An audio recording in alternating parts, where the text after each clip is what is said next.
All right, apparently we're dealing with this guy again.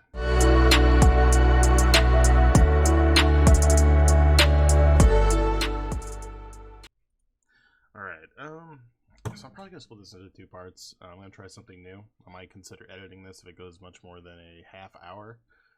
So if you see my hand up like that, it's just so I know that that's the part I want to cut out. If I remember to do it, I might very well not. Okay, so I'm going to. There's a lot to go over in this. And I'm only going to deal with the first 6 minutes. Yes, I have watched the whole fucking video, but I found myself needing to talk about so much in the first 6 minutes that at the very least I need to split this up into two parts. The first 2 minutes of the video, which makes this even crazier, he's not actually saying anything interesting, so we can briefly go over that. So the first 2 minutes that are happening here,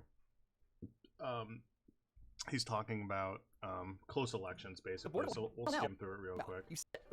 The election board, by law, has to reach out election because of missing, which he's right, because they were having issues doing the matching and whatever. Or non-matching signature. Did he talk about change over time. Absentee ballots were ultimately rejected in the November 2000 because your signature 9 votes. I mean, rejected votes in that race probably didn't make a difference, but would you bet your life on it? Well, how about an election? Sure, but this works both ways. I like, he doesn't specifically say this. I don't know why he's going over this part of it, but he's like, oh, look how close these elections are, whatever. Like, look at all these ballots being tossed out due to signature mismatch. Like, okay, you can argue that that's a result of elections being too close. You can even, maybe he would be in favor of an argument that that, oh, look how close these elections are, fraud could turn it the other way. And it's like, well, sure, but so can voter suppression. So I don't know what the point of going over this is, because your signature didn't match. You'd be upset, right? Let's say that the candidate you voted for lost in a tight race by just a few hundred votes. What if your candidate lost by 109 votes? I mean, rejected votes in that race probably didn't make a difference, but would you bet your life on it? Well, how about an election where a candidate won by a 6-vote margin? Now I'll ask you, because like, he is talking about rejected votes here, so presumably he's giving credence to like the, hey, don't do the voter suppression, son. Again, if you voted for the candidate that lost by 6 votes and your ballot was rejected, wouldn't you wonder how many more ballots were rejected, or whether or not it would have made a difference and swung the race for the losing candidate? Yeah, that's what I thought. So with that, Georgia is now requiring that when you request an absentee ballot and send in the actual ballot, that you write down your driver's license or state ID number and the last 4 digits of your social security number. If you don't have any of those, you have to include a photocopy or electronic copy of a valid U.S. passport. Okay, so here's where we have to pre not bury the lead here a little bit, but we have to talk about this. So what he's talking about here is Georgia voter ID laws, and I'll go into this a little bit more later too. But here's an interesting. Oh, let's see. Am I gonna click it right? I have so many fucking tabs open right now. Okay, so here's a good article. Why Americans oppose voting restrictions but not voter ID laws. His entire video is talking about voter ID laws. Okay, and I don't know if he's aware of this or not, or if it's just something that, like, you know, tickles his fancy, which is why he's doing it. But voter ID laws are something that a lot of people support, because it sounds reasonable and it sounds common sense. Okay, whatever. And they oppose the other forms of it. So it's beneficial to someone who is conservative or falling on the Republican side of this to talk exclusively about voter ID laws, something he does in here. We'll see with some of the later points, he'll like hone in on like point 59 in like a legal case. He's like, see, look how they're misrepresenting this. But the whole legal case that they're doing is about the entire Georgia, I think it's like SB 202 bill or whatever. Do I have one of these here? Hold on, I might have another tab. Yeah, it's Georgia SB 202. Wait, did I do that right? SB 202 versus route. Okay, whatever. So the entire point, they're contesting the totality of the bill, and he's just focusing on the voter ID shit.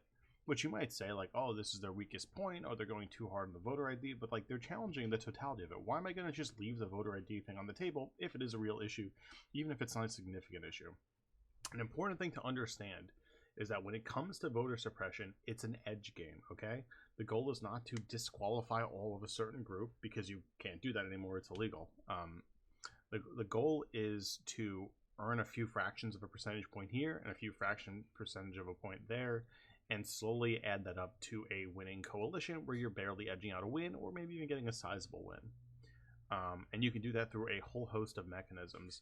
One of the things Republicans benefit from is their base tends to be older, tend to be a lot more reliable voters, while younger groups tend to vote more heavily Democratic.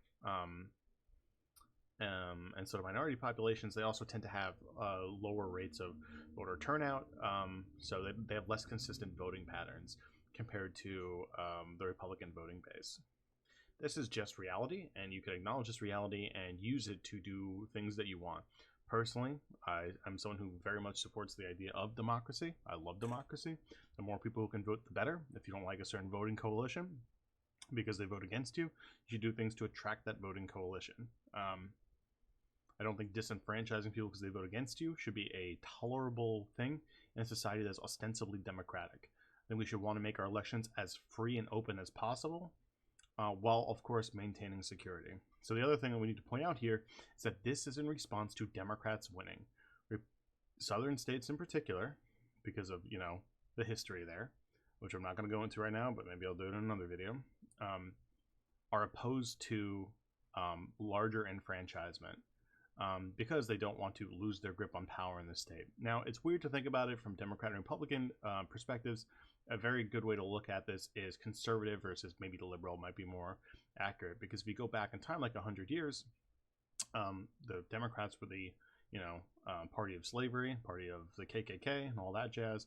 Over time they slowly got away from that until we are where we are today, where throughout the 60s, 70s, 80s, and I guess even the 90s, conservative Democrats kind of went the way of the dodo, and conservatives got pulled into the Republican Party through a variety of mechanisms that are outside the scope of this video, but I think I have other ones talking about it. If not, maybe I'll make another video about that. The point is, you need to know that it's conservatives who are opposed to enfranchising voters. So if you find where conservatives are at any point in time, you will find out who is opposed to voters being enfranchised. There are other historical reasons for this, such as like the prevailing ideologies that underpins conservatism and liberalism. Neither of them were really in favor of voting overall in the very beginning, but even liberal, it's weird to say liberals, I guess, in this context when we're talking about like the northeastern states, but okay, I don't want to get too off topic here. The point is, it's an edge game. The whole reason that you have all these things is to generate a small advantage through, a death by 1,000 cuts, basically. The voter ID law is just one of many, many cuts that are happening in this fucking bill. So focusing on it is sort of a red herring, right? It's the thing that you can lead with if you want to make people, it's the thing you can lead with if you want to get as many people behind you while also playing cover for all the other bad shit that's happening in this fucking bill. Every single lawsuit, every single comprehensive article talking about this does not just focus on voter ID. But if your goal is to obfuscate the case and make your side look the best, that's what you do.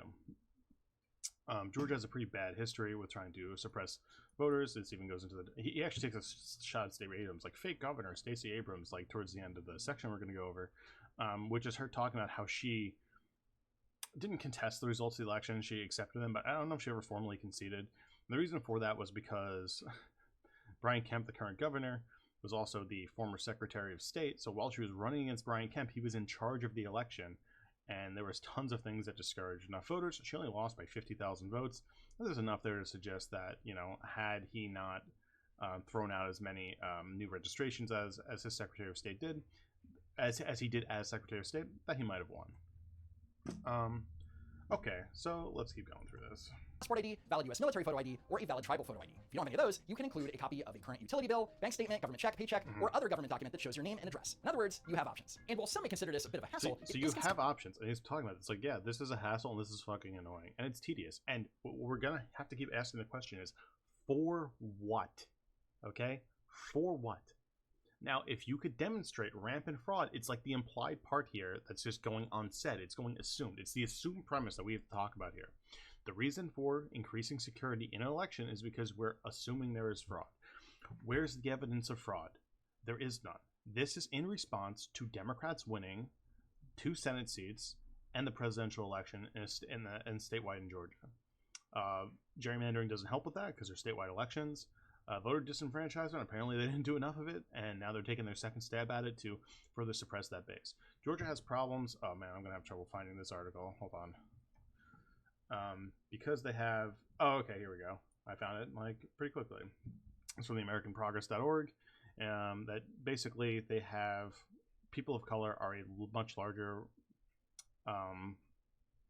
part of the younger coalition of Georgia voters. So Georgia used to be a much whiter state. It's a demographic tipping point.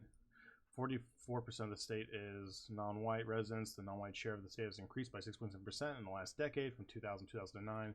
The Hispanic population accounted for 23% of the population growth. We have a much larger increase of Hispanic population. I don't know about the black population. African Americans make up 31.5% of the population. This is a recent article. Oh no, it's from 2012. Wait, is it? Hold on. Okay, yeah, it's a 2012 article. Whatever, it doesn't really matter. Suffice to say, this trend line probably continued. Georgia has a large racial generation gap, so a bunch of basically what that means is a bunch of old dying white people and a bunch of younger people who are of or less Hispanic. So if you can do things that disenfranchise Hispanic people, or sorry, I meant to say young people, or minorities, they will be benefited even more because of their larger share of that vote. And meanwhile, they need to solidify the white vote as well. So they need to do both things on that end. We can just close this one out. We don't need to look at this. Actually, I should throw that into the document link. Just throw it at the bottom. Because I will link the document to everything. I'm going in after this. Let's see. Oh boy, we're already 10 minutes in. Alright, we're going to have to start flying on this one. Consistent with other provisions in the law, because you need to show your ID at a polling place to prove your identity before you can cast your ballot. And what has somebody on the left up in arms is if you don't have any of these, you need to attach a copy of one of these every single time that you apply for an absentee ballot and when you mail in your absentee ballot. Is it a hassle? Maybe, but it's not stopping anyone from voting by mail. Now, anecdotally, you know and I know that most people have a state-issued ID. Not all, but most. For example, some may have let their license or ID expire. So, like, anecdotally, sure, this is true. Anecdotes are kind of worthless, but even the data is going to confirm this. I don't know if he said it already, but maybe their license was revoked. He's going to say 97% of people have, or 97% of registered voters in Georgia. Or maybe they just lost it. Things happen. Regardless, according to Georgia State Senator Larry Walker, the number of voters without state-issued ID is very, very low. The Secretary of State's office tells me that of the voter registration rolls, on the rolls, 97% of Georgia's registered voters have either a Georgia driver's license number or a state-issued ID number. 97%. Okay. 97%. You hear that? 97% of people on the voter rolls have one of these two forms of ID. 97% is a lot of people, but that is still 3%. And when you're talking about millions of people, that, what's it, let's see, 10% would be a million, would be 100,000. So for every million people who register to vote, that's 30,000 people who will not have these forms of ID we're talking about. He went over all the other mechanisms, for example, putting in your social security number. But if I don't have my driver's license and I don't have my birth certificate, I'm probably not going to know my social security number either. Like that, like to me, it's sort of weird. He kind of like implies this a whole lot that, well, everyone at least has a social security number. It's like having your social security number and knowing your social security number are different things. When I was first applying for jobs, you know, we're gonna be anecdote Andes a little bit here. It was a pain in the ass for me to actually get my social security card. Then I eventually got it and found out my social security. I do think it says it on your birth certificate too, or at least it very least has your parents' social security numbers. But there are ways you can get it, but it requires effort, and it's not like you're just like born with it and it's tattooed on your fucking ass like a serial number. Like you do have to put work into that. Everyone, 97% of all registered voters have a driver's license or state ID number on file. I know you're shocked. And so he's gonna leave this out a little bit later, but I guess we'll go over it right now. Shit, hopefully I left it open. I think it's this one. So he's going to cherry pick from this for point 49, and we're going to have to go over it anyway, so we can just pull it up right now. I think it was 49, right?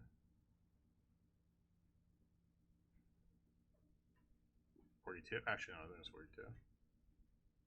Okay, so he highlights this first section, right? And I think he includes up to where it says 25%. So this is Stacey Abrams' group suing the Georgia Secretary of State, Brad Raffensperger, and a whole host of other people, if I'm not mistaken. So he cuts this off, but the point mentioned here at the very end, to be clear, this is a national survey, so it's hard to get access to all this information at the state level if they're not releasing it. So they said 3%. This is saying 25% of people, of black voters, do not have ID compared to 11%. This is a national survey, so a national survey can't necessarily be extrapolated to Georgia. But these proportions here, I'd be surprised if it wasn't comparable in a state like Georgia. So at the very least, we have like 25% of black voters do not possess the current valid forms of ID, and 11% of voters of all races, compared to 11% of voters of all races. So the average is 11%, while black voters are 25%. So in that 3% of people who don't have these couple of forms of ID, odds are black people are overrepresented in that, which is the point, right? I'm telling you it's an edge game, okay? And it's saying like, oh, this is only affecting 3% of voters, and some of those might have those extra forms of ID that enable them to still get their vote in. But the people who are forced to jump through these extra hurdles are most likely going to be disproportionately black. Once again, this is based off a national survey, but you could probably fairly extrapolate that to some extent to Georgia. Will it be the exact same scaling? Probably not. But it'll probably be something similarly representative. That percentage is high for a reason, because when you apply for one of these at the DMV, unless you opt out, you are automatically registered to vote. And that's weird, right? I mean, it's almost like Georgia wants people to vote. Now, as far as the remaining 3%, they can vote in person using a voter ID card, which Georgia offers for free, because voter suppression. Or they can use a federal or state government ID, passport, military ID, tribal ID, etc. They're like, hold on. I didn't even think about this. Which Georgia offers for free, because voter suppression. Remaining 3%, they can vote in person using a voter ID card, which Georgia offers for free. He says, like, offers for free as though, like, oh, look how nice Georgia is doing this. They're legally required to do that. There was actually a case I went over. I had queued up. Fuck, I don't know where it was, because I wasn't intending to talk about it. Okay, I don't know if I have it here. But basically, it's just like they were told, like, hey man, you can't do that because it's basically a poll tax. You can't charge people even if it's like 10. It's like 10 or 20 bucks or $30 for like an ID. It was like two different types. I think one was 20 for like 5 years, and one was like 30 for 10 years or something.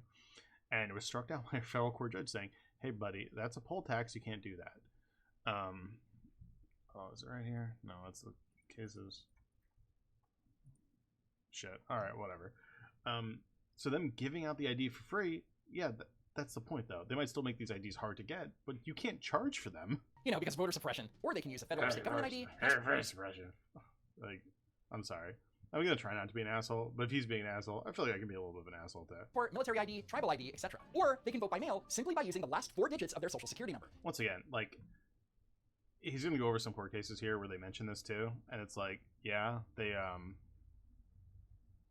can use their social security number, but, like, he's, like, assuming that people will know their social security number. And it's like, yeah, most people who have worked jobs for a while and like know their social security number, but younger people might not have this. And these laws are most likely going to affect younger voters, particularly people who are from lower income backgrounds, which would be disproportionately, not exclusively, obviously there's going to be poor white people and stuff who have similar problems, who might not have access to records that would make them easy for them to know their social security, have access to their birth certificate, or whatever means they need to go get a state-issued ID, because state-issued IDs are also not free to get.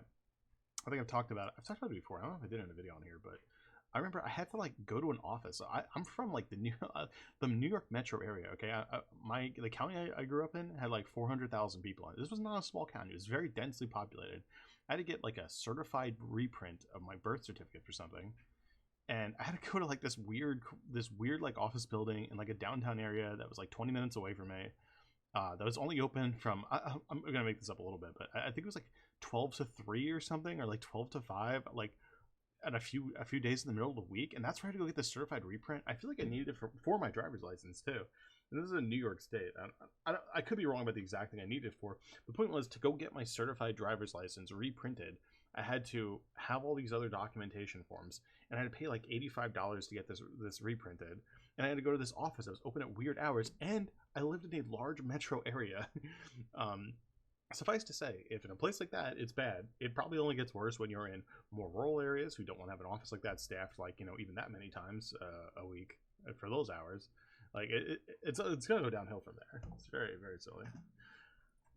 And most Americans have a social security number. And that means that the amount of people who have to attach a copy of an acceptable document to their ballots has to be super low, right? Well, activist organizations don't see it that way. And currently, there are 3 lawsuits. Well, yeah, it's super low. We're talking about who it disproportionately affects, to what extent it disproportionately affects them, how that shakes out across like these racial or partisan lines, however you want to look at it. In places like Georgia, in most places it's pretty similar, right? Because most black people and brown people tend to vote for Democrats. Like, I think it's like 90-something% of black people vote for Democrats. And if you go to the Hispanic and Asian populations, it's like 60 to 70%, depending on the group. The Cubans are like the one exception, vote Democrat by those ratios. So the more you cut out people like that, the larger of an impact you're going to have to benefit you if you benefit from more white people voting. Will there be white people who vote for Democrats? Yep. But that's not the point. The point is it has a disproportionate impact. Like I said, we have to remember this is an edge game, and why are we doing this, okay? There's no evidence of fraud. This is not where we're going over in this video, because he's basically presupposing that there's good reasons that they're doing this. Part of the thing he's giving here is that, like, oh look, they're trying to streamline it because the signature matching was bad.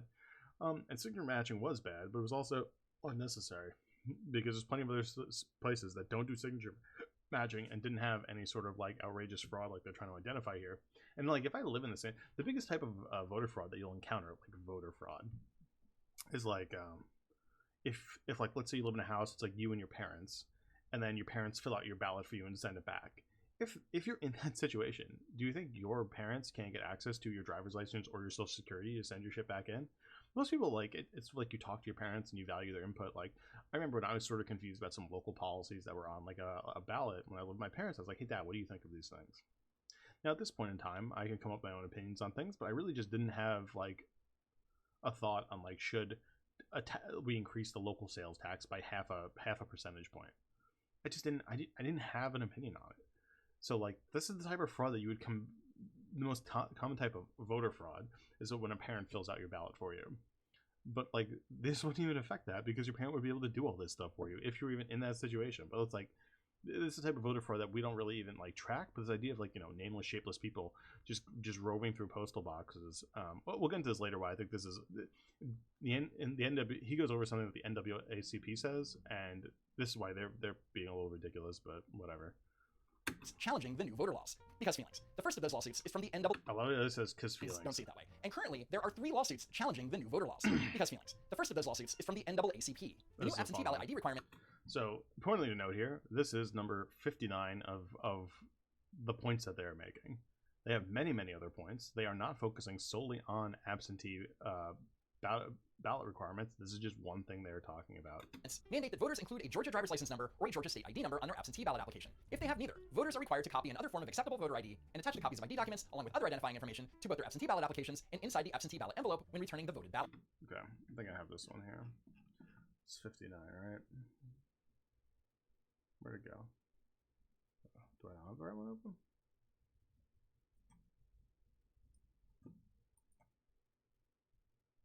That was the oh, okay, that was the wrong one.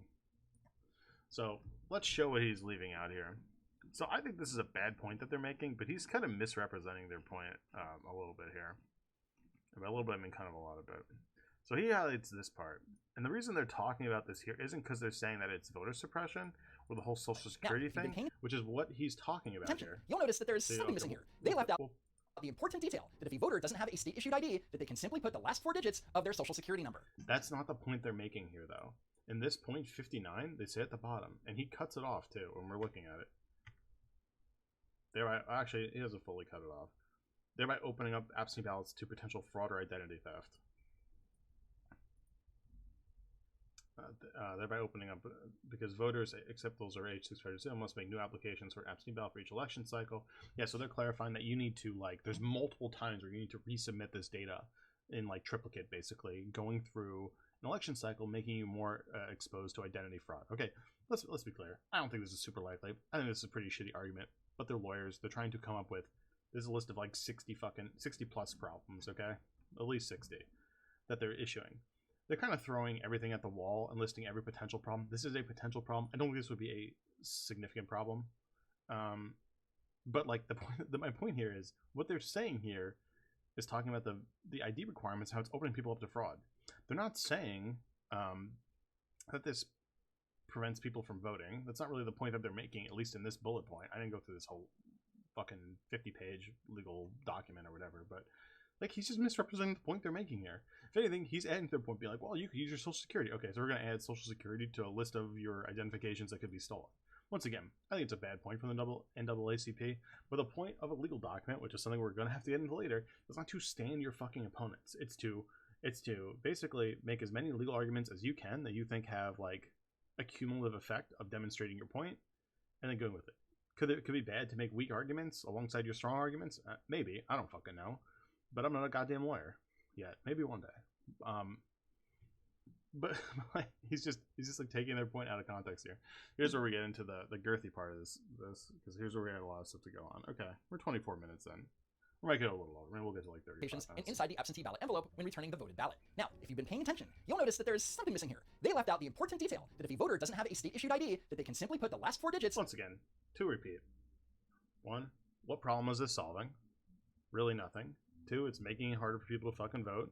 Even like, he's admitting it makes people harder to vote, right? You have to go through all these fucking forms. Well, if I just register to vote and I request a ballot and you send it to the place where I live, it's pretty straight fucking forward and it works pretty well.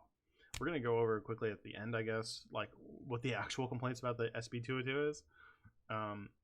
It's like a New York Times article we're just going to go through, but there's a few articles that go through this shit.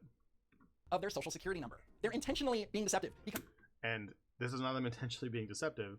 One, they're not required to make the argument for their fucking opponent. Their opponent can mention, well, social security thing, which he's already baking in, is an easier thing for people to have access to, which I would disagree with. That it's necessarily easier. He's like presupposing it, which I don't think is accurate. Because most U.S. citizens have a social security number. I mean, who doesn't have at minimum? To be clear, I don't have exact evidence for that. Like that is anecdotal, but it's hard to generate data. Like, actually, let's see if we can quickly Google that. How many Americans know their social security number? Most Americans have their social security number. All right, fuck. We'll just use a core article because we're doing this on the fly. I was young. They better. In life, you almost can't help but memorize it. Okay, well, that didn't help. What social security number is not... Okay, let's try this one. Huh. That's weird. That's curious. I didn't even think of that. I was going to have to talk about something later. Did I actually already get into it? Well, I have all these timestamps for when I want to talk about stuff.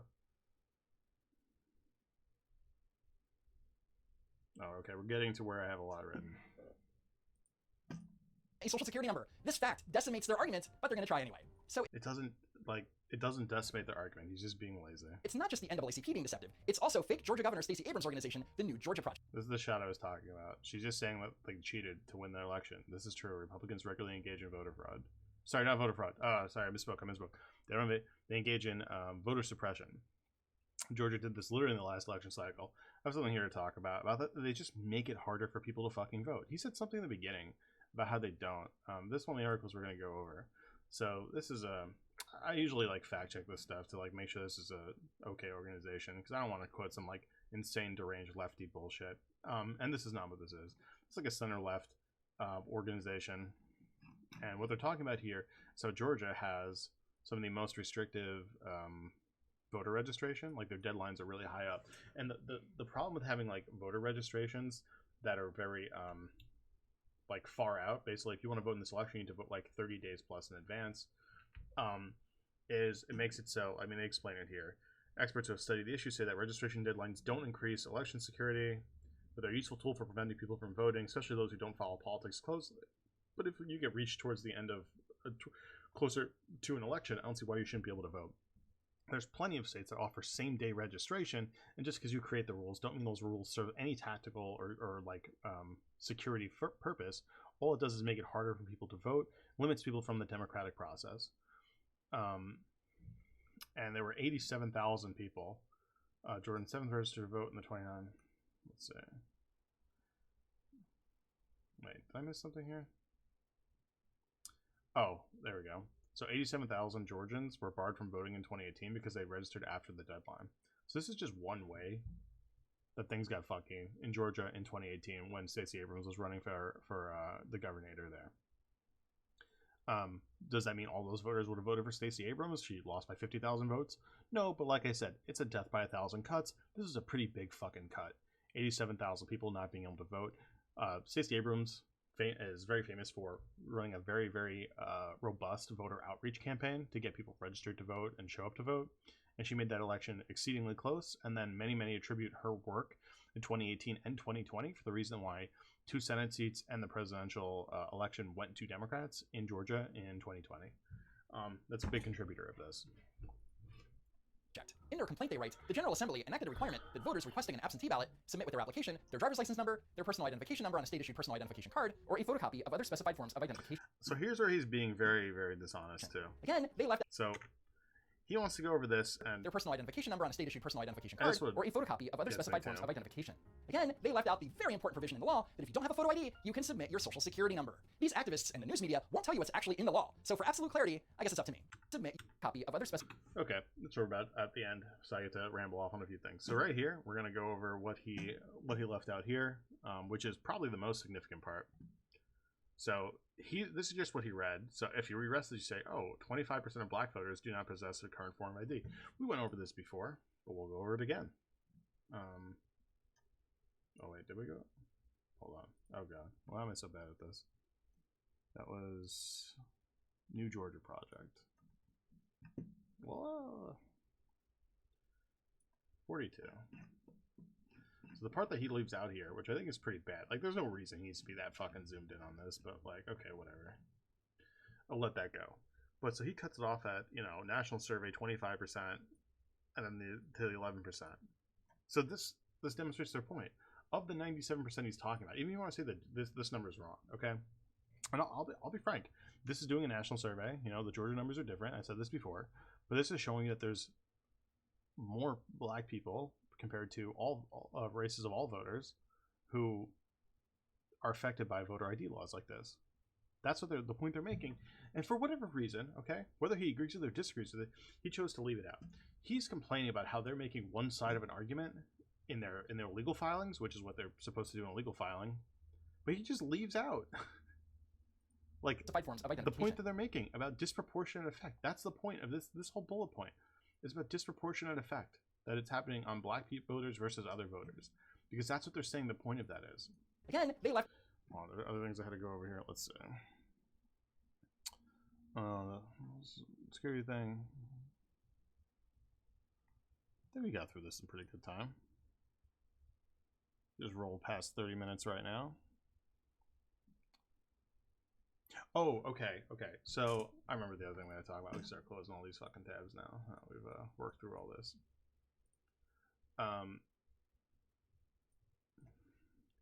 Cross-check voter ID program.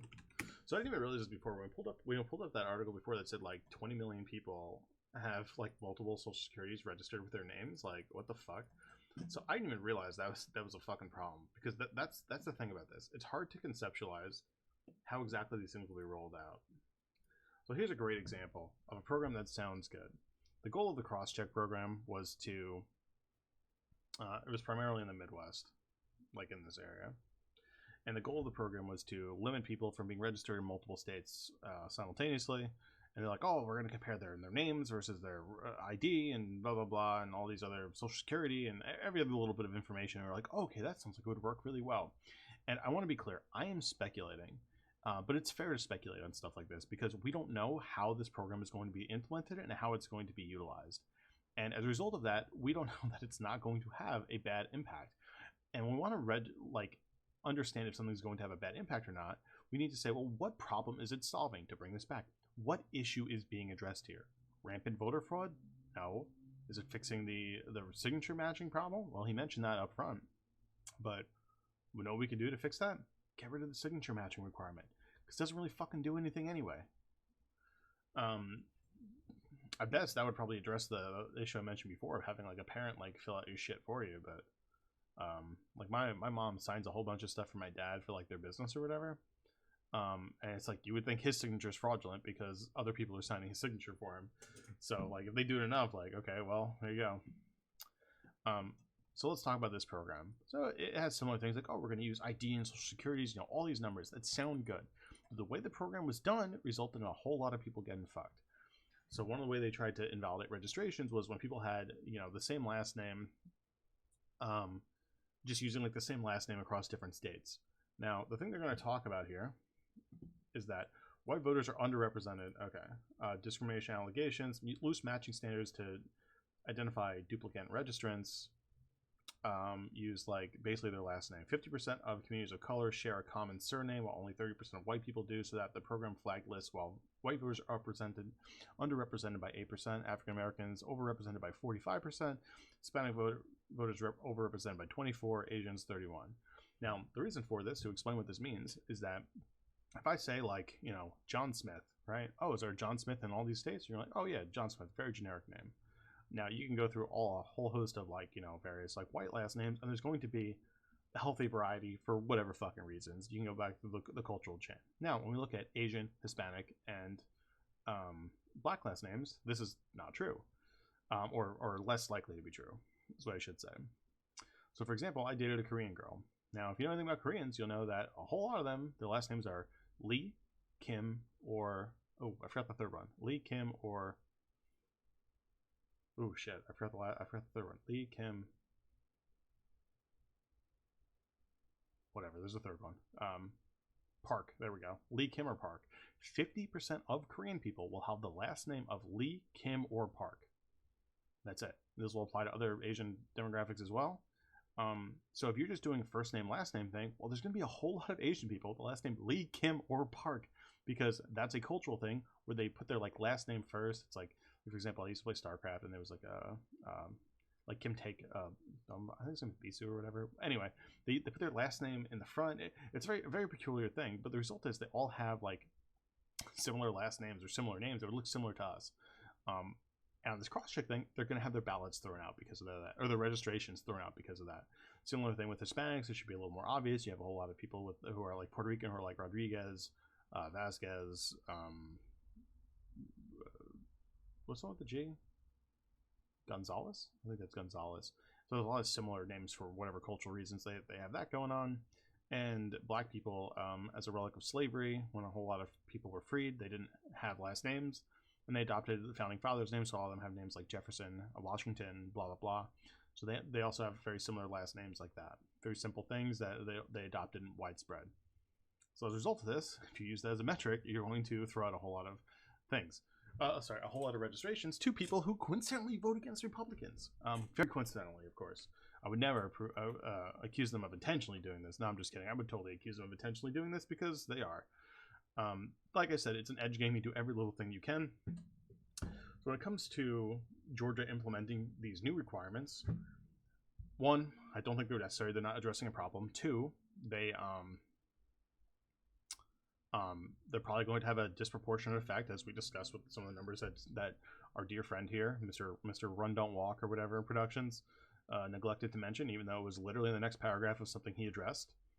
And three, their ability to implement this competently is questionable, because an incompetent implementation of this could result in a whole lot of people having having their registrations thrown out. And as like this whole, this is called a cross-check program, if you ever want to look it up, demonstrated, when you have some sort of motivated reason to throw this shit out, you can create rules, shoddily implemented, and then result in tons of people being thrown out. This is now used in, it says no states are currently using this because they used it for a while in the mid-2000s to 2010s, I think, until it was suspended by federal courts because of how ridiculous it was. Let's quickly go over the New York Times. New York Times,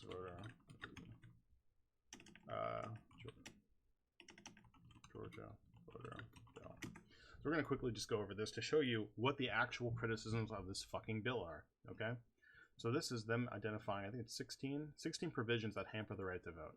The voter ID thing is one of them. It is just one. It is a tiny one, or maybe not tiny, but as we said, one, it's an edge game. Everything's meant to give you a small advantage. You can look into the egregious wait times that happen in places like the Metro Atlanta area, where they make it harder to vote. So let's quickly go over these. I'm not going to go in depth on them. Anyone can read this article if they so want. It is publicly available. Oh, actually, maybe it's not. They might paywall this shit. Oh well. I have a program called, where is it? This one, bypass paywalls. Great thing. Got to add it in. It works on Firefox, Chrome, whatever, and gets you past all these fucking paywalls, or a whole lot of them. All right, let's quickly go over this. You'll have less time to request a ballot. So instead of 180 days, it's now 78 days, less than 11 days prior to the date of the primary or the election. So they just made it harder for you to get an absentee ballot. We're not going to go over this, but it goes into how they made this harder to do. The new strict ID requirements for absentee ballots that go into this, the same thing that this guy put his entire fucking video on, even though it's one thing. They go over it, whatever. I already kind of went over this, so I'm not really going to bother. It's now illegal for election officials to mail out absentee ballots to all voters. So they made it just so you can't automatically mail out absentee voters or absentee ballots to everybody.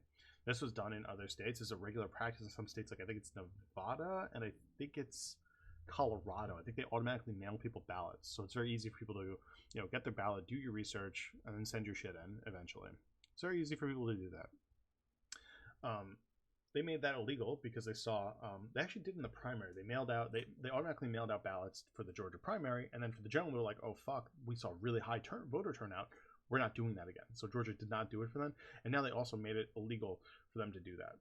Because to an extent, these elections are administered locally, and local places can make their ballots do a whole host of things, and they just made it so you can't fucking do that now. So election officials in, let's say, Fulton County or wherever can't just decide we're going to do this because there's, you know, safety concerns or want to make sure everyone's able to vote, blah blah blah. They just can't do that. So they removed that as an option. Drop boxes still exist, but barely. The lesser drop box. So a result of this, they talk about it that the new law brings it from 94 drop boxes across the 4 counties that make up the Metro Atlanta to the new law. The same 4 counties have a total of 23 drop boxes, meaning less drop boxes, less place for you to drop off your ballots. And there's not going to be fewer drop boxes. They're also going to get rid of 24-hour access places. Instead, they're going to be indoor in government buildings. They don't say it here, but I imagine a whole lot of those are going to be police stations. I guess it's probably outside the scope of this video a little bit, but basically law enforcement and black people do have a sketchy history in terms of, like, you know, being used to oppress black people. You know, there's a common leftist meme like, oh, the police are descended from slave catchers. That's somewhat true in the South, or is true in the South. Obviously, their mission statement has evolved since then. But you still do have issues like not Fulton County, like Ferguson, Missouri, those protests back then for Michael Brown's killing. What they ended up finding out is that, you know, that place, it really was discriminatory against black people. Specifically, they shook them down for money so that they could keep taxes low in the white area of the town. That ended up being found out. And this is true in a whole lot of southern areas where cops don't exactly have the best relationship with the black constituents that they supposedly serve. So moving it to 24-hour access locations, like a police station, probably not a great look. If they end up doing that, it could be other buildings, but I imagine some of those will at the very least be police stations, so they're lowering the amount, decreasing when they'll be accessible to, and they're only going to be inside government buildings that are more accessible locations. Pushing absentee voter ballots, let's say mobile voting centers, an RV where you can vote are essentially banned, so they got rid of precincts that would allow you to get to communities who might not have an easy ability to get to drop boxes or whatever. The early voting is expanded in a lot of small counties, but probably not in more populous ones. So I'm not going to go into this. I don't remember specifically what this was talking about, but there's problems here, right? They're making early voting easier in weird places, and the whole hours thing that they did. Push requires county to hold early voting during weekdays, working hours 9 to 5, and that they can be held for longer from 7 to 7. So I don't know. The famous like food and water thing where Georgia, particularly in places like Atlanta, where they have large black populations, they had, let's see we can just pull our up on this real quick. 2018 voting lines. All right, this is a huge problem. How long lines problems affected voters. Let's see. Georgia voters still with long lines, malfunctioning election equipment. Wait times of more than an hour were the most common hurdle facing voters across the state. Causing past 7. Let's see. The state opened extreme long lines. Let's look at this article real quick. Does it say a time here? Is it just in the title?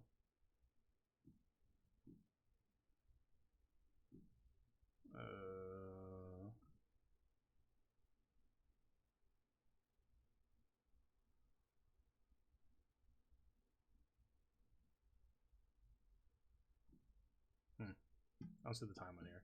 But I remember there were reports of like hours long, like polling locations in like Georgia and stuff, or sorry, Atlanta, in the 2018 election. And we have like extreme lines lasting upwards of an hour, which can be very detrimental to you being able to vote. So if you have long lines, it's nice to give people food and water so that they can afford to stay in line, and they got rid of that too. So in conjunction of making lines long and insufficiently supplying polling locations and areas that are disfavorable to you, they're also going to make it harder for people to end up enduring that and staying in line. If you go to the wrong polling place, it will be even harder to vote. Apparently it was already hard to vote. Person prevents himself or herself at a polling place. Absentee polling place. So they shuttered more polling precincts and made it harder. Problems arise. Common occurrence. It is now more difficult to extend voting hours. Oh, they made it hard to extend voting hours. So like this thing in Georgia, the thing that I just looked up, they ended up extending voting hours in a lot of these places to let people still have the ability to vote. They're going to make that difficult. This is an issue in urban areas predominantly, where they run into those huge long lines, where they have issues, and they're going to make it harder for that to happen. So, okay, point made. Third-party funding, a measure that nods to right-wing conspiracy theories. I don't know what the fuck this is about. It says it's a nod to right-wing conspiracy theories. I'm not even familiar with what that one is. Vote counting, high turn elections will probably mean a long wait for results. I'm surprised they made this worse, because weren't they one of the better ones at counting? I know they had to do recounts. I thought that's why it took so long in Georgia. Manage an election hotline. So election hotline, control legislature has more control of the state election board. Oh yeah, this is a bad one. They're saying where the state legislature has more control of the state election board. So they're trying to give the politicians, keep in mind, like, I think it was the governor and the secretary of state were like sanctioned, or not sanctioned, censored, right? Hold on. Raffensperger censored. Yeah, so keep in mind the way this election went. Two of the people who are like, you know, lauded for, oh, look at the things you guys did to stand up to Trump or whatever, right? And this was particularly Raffensperger, the Secretary of State, and Kemp, the governor. So they just voted to give the state legislature more control of the state election board. Keep in mind, Kemp and Raffensperger are huge pieces of shit. I just don't like either of these people. They're honorable people. Kemp, I was talking about how he cheated as Secretary of State to give himself a partisan advantage by disenfranchising voters and making elections more difficult, and that's how he became governor. Okay, and the Georgia GOP in their state legislature voted to censure him. Okay, that's crazy. So we're giving the people who voted to censor him more control over the election. So this is a genuine concern that they're going to have more control over this, and that they might even be able to just use. People think like your popular vote matters, and it does, but only because the states decided it matters. They could technically just decide, like, regardless of how our state votes, we're giving our electoral votes always to the conservative, always to the liberal candidate, or whatever. They can do this technically if they really fucking wanted to. It would just look bad. So the year number of each party nominating according to the manner provided. So it's just going to give these people a larger control over the election. Says Root is a voting member of the state election board. Okay.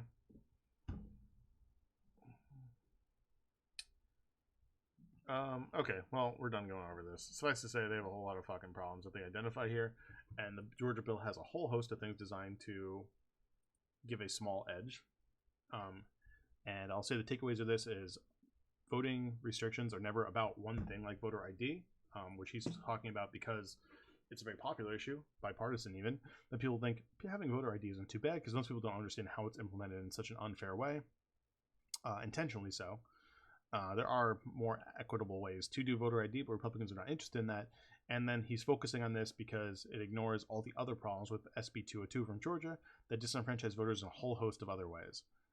It's clearly a partisan power grab through the whole bill, and what this guy is doing is playing games and obstructing, obfuscating for conservatives or Republicans. I don't know why. I don't know a whole lot about this guy. I don't really fucking care, to be honest.